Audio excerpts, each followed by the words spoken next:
Opening statement? Okay. All right, excuse my voice. It's that time. But no, I'm really excited about this season. Obviously, going into my second year, just trying to continue to build on that momentum that we had in our first. I thought that our program and has done a good job of building the standard and maintaining that, and now it's time to continue to go that way and climb to the top of the conference. I think they've been working really hard so far.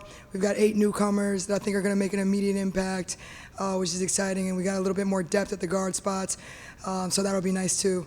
But we're always going to remain the same in terms of our identity. We defend, we rebound, and we run. That's not going to change.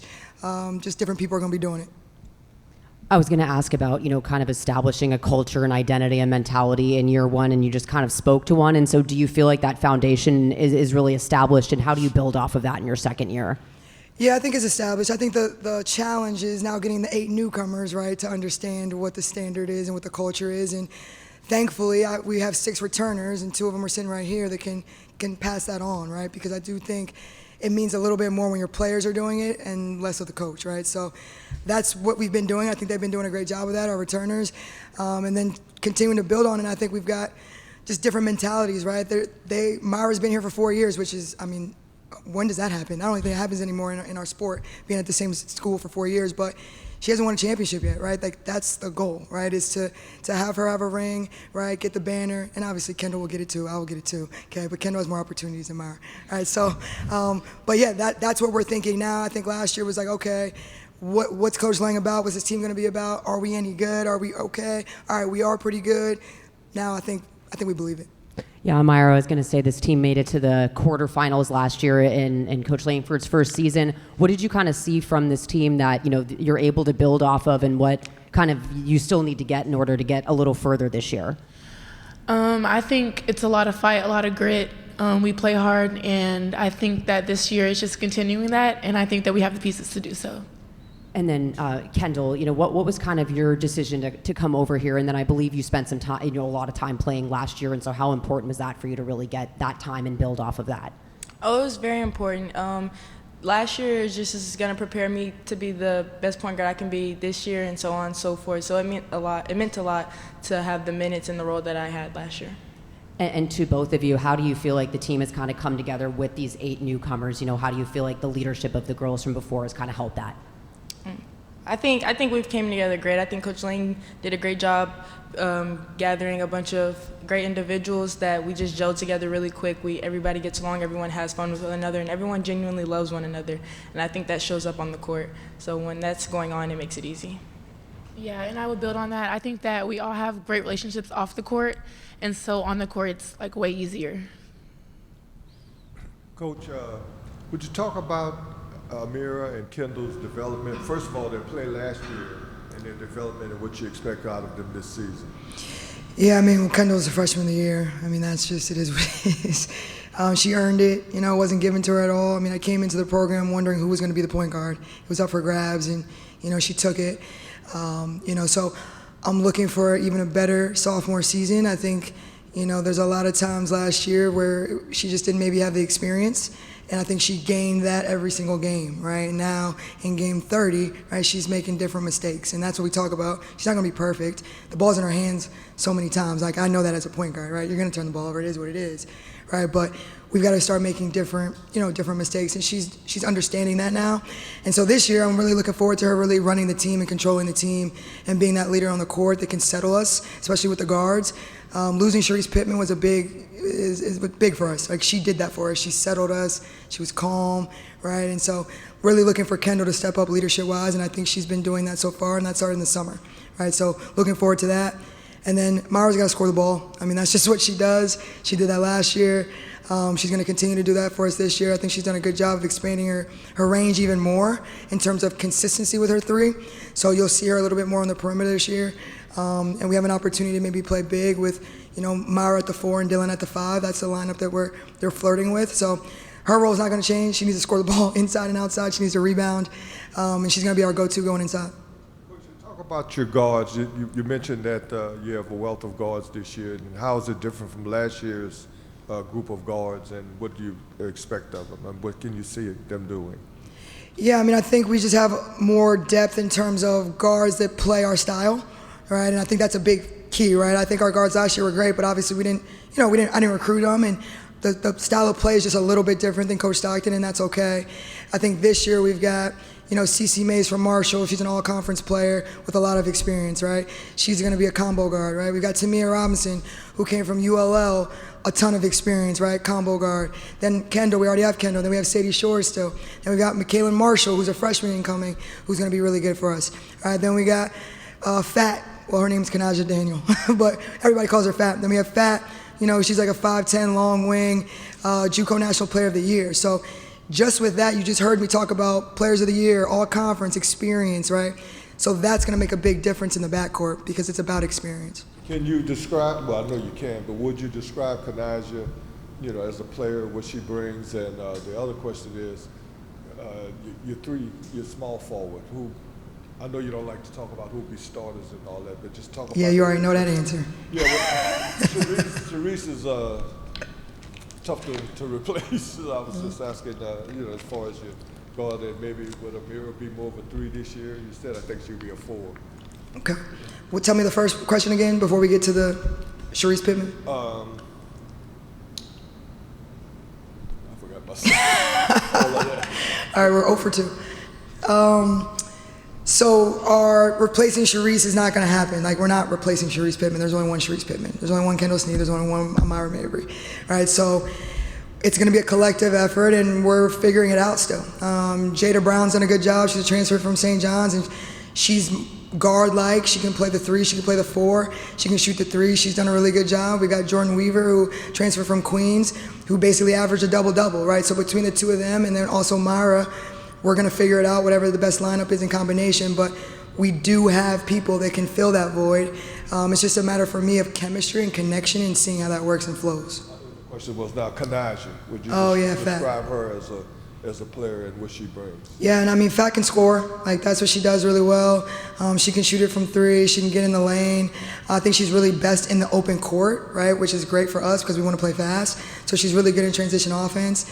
For her, I think the learning curve is she just didn't get here. She wasn't here in the summer, right? We didn't get her here until September, August. So, she's a little bit behind the learning curve right now, but she's smart. She has a high IQ. She'll get there, and I can't wait to see it. Rebounding. That's always, last year I think you guys were right there with your opponents, did a pretty good job, but right there with them. Just talk about it this year. I mentioned sometime when Amira and I were talking, say, you got to get more rebounds. But just talk about rebounding for your team. Yeah, it's what we do, right? Defend, rebound, we have to. Everybody does, all 5. Some of our players right now aren't used to that. Some of our freshmen aren't used to getting in there and offensive rebounding or defensive rebounding sometimes. So we're talking a lot about that. Every drill involves rebounding in practice, so there's always an opportunity to continue to get better at it. And it's a collective effort, though, right? So if Myra's in there battling, and I used to do this as a player, so Kendall, pay attention, okay? They're battling inside, it's getting tipped, all this, and then I just come in at the end and get the rebound, right? So it's my stat, not theirs, all right? But it's a collective team effort. We all have to do it and be bought into that. Last year, this is my last question. I thought turnovers were kind of like an Achilles heel for you guys. Yeah, me too. Just talk about that and how you feel you guys will improve that area. Yeah, I think there's a big piece of it is like, Kendall and Sadie were both freshmen last year, and it's growing pains, right? It's growing pains. I'm pretty sure you're going to be better than you were in the UTSA game, right? You probably remember that right now like it was yesterday. I would never forget it. Yeah, but I can't simulate that in practice. As much as we try to, right, you have to be in the game, and that's how you're going to get better. So I think we're already having an advantage just because Sadie played high minutes, she played high minutes. Now we're bringing in experienced guards that have already played high minutes. So hopefully, right, we have less of those errors, but we're going to turn it over. It is what it is. But if we can keep it between 15 and under, right, that's going to put us in position to win games. But yeah, we'll focus a lot on that in situations and, try to simulate it as much as possible in practice. But ultimately, they just got to go play and be confident with what they're doing. Hey, Coach, you already touched a little bit on Tamia, but she was an immediate impact at UL. She has a certain grit to her play. How did she fit in? What are y'all trying to do? Well, she's from Philly and I'm from Pennsylvania, so that's number one. She fits already. So I recruited her for a really long time. out of high school actually, and then we just kind of went our own route. So now we're reunited, which is fun. No, Tamia loves defense, and I just said our identity and defense is the number one thing, right? So she's going to lead us with that. I think she's versatile. I do think she's got an opportunity to kind of be that even keel on the court, not ever get too high, not get too low.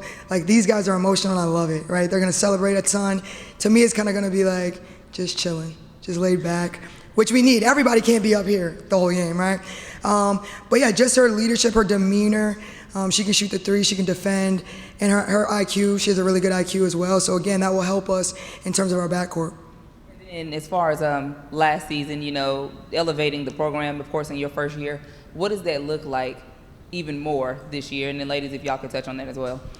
Yeah, I mean, we were in the top four of the conference competing for, second place, maybe halfway through conference play, right? We were right there. And so my hope is that obviously we're competing for a championship. That's the goal. And obviously with this year, the format of getting into the tournament, we're protecting the number one and the number two seeds, right? So if we need a little bit more fuel, right, to win every single game, there it is. Because if we're the first or second, now we only have to win 2 games to go to the NCAA tournament, right? So to me, we're trying to win every single game. And to me, elevating is going to be literally competing for the championship, and we're in the top 4. And obviously, I want to win.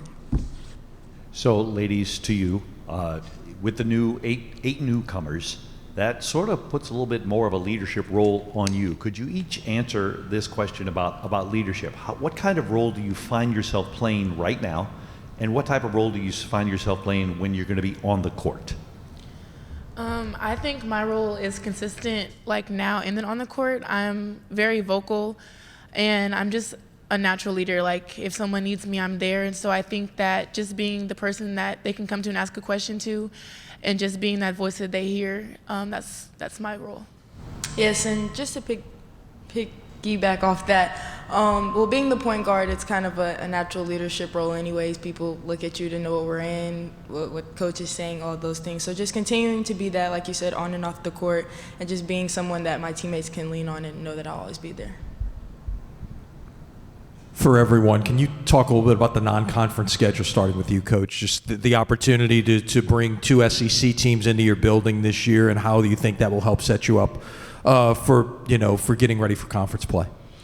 Yeah, I mean, it's exciting. That was part of the design when we were working on our schedule.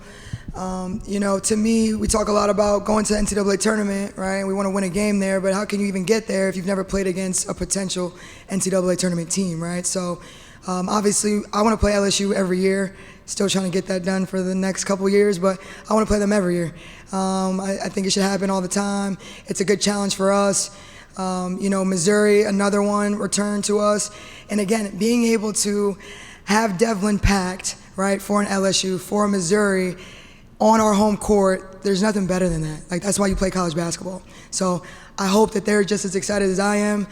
We kind of talked about that a little bit today, but we just got to take it day by day, step by step. We can't get too far ahead of ourselves. But I know it's hard to do that when you're, how old are you guys now? 19 to 23? Right, 19 to 23 years old. I know it's hard.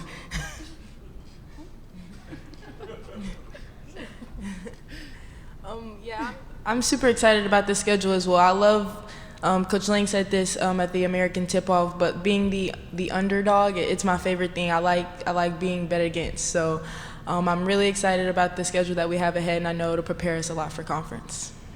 And then just picking back off what Kendall said, I just love to compete, and I think that we're going to compete every single game in non-con, and I'm just really excited to show everyone who Tulane is. Coach, we talked about year 1 to year 2 in the beginning of this. Obviously, not your first head coaching stint, but from year 1 to year 2, how have any aspects where you've grown personally, or anything that's evolved in your approach towards coaching, maybe that's changed since? Yeah, I mean, I think every year is different because every year is a different team. It doesn't matter where you're at. I think the beauty of your second year, though, is you kind of just know how everything works. I can be honest. Like, I knew I was going to have to do this, right? We know our players a little bit better, right? We recruited our incoming players, so we're just more connected, I feel like, in general, in year 2. And to me, connection is what's going to lead us to a championship ultimately. But I'm always continuously working on my patience. Like, you'll hear me say that all the time. I'm just like an impatient person. It's part of like my DNA, my personality. I like urgency. So I'm always trying to be patient, and they hold me accountable as well to that. And I'll go down the line here. Kendall, reigning conference player of the year, obviously championships and tournament bids are the goal, but what steps do you need to take to be recognized amongst your peers in the conference at the top of those lists, making all conference, things like that? Yeah, just doing what we do, doing what I do. I don't want to change anything from what prepared me to become freshman of the year last year. I put in the work, I watched the film, and I just want to be better than what I was last year. So there's always more work to put in, more film to watch. So just doing that and preparing myself to be who I can be. You're knocking on the door of being recognized at those lists. What do you need to do, you think, to improve your game? I think just being consistent in what I'm doing now, extra work, film, like Kendall said, and also just doing what I'm supposed to do for my team, and then that'll translate to all of that. They turned my mic off, but no, Go ahead. No, I'm gonna give you some love right here. You've done a great job, like off season. Her diet has completely changed. Her body has changed. Like, she's locked in. So I'm gonna give you some love on that. You deserve that. Thank you. So don't give her a Sprite. No one offer her a Sprite. It is. That's the thing. That's my mom's thing. We good?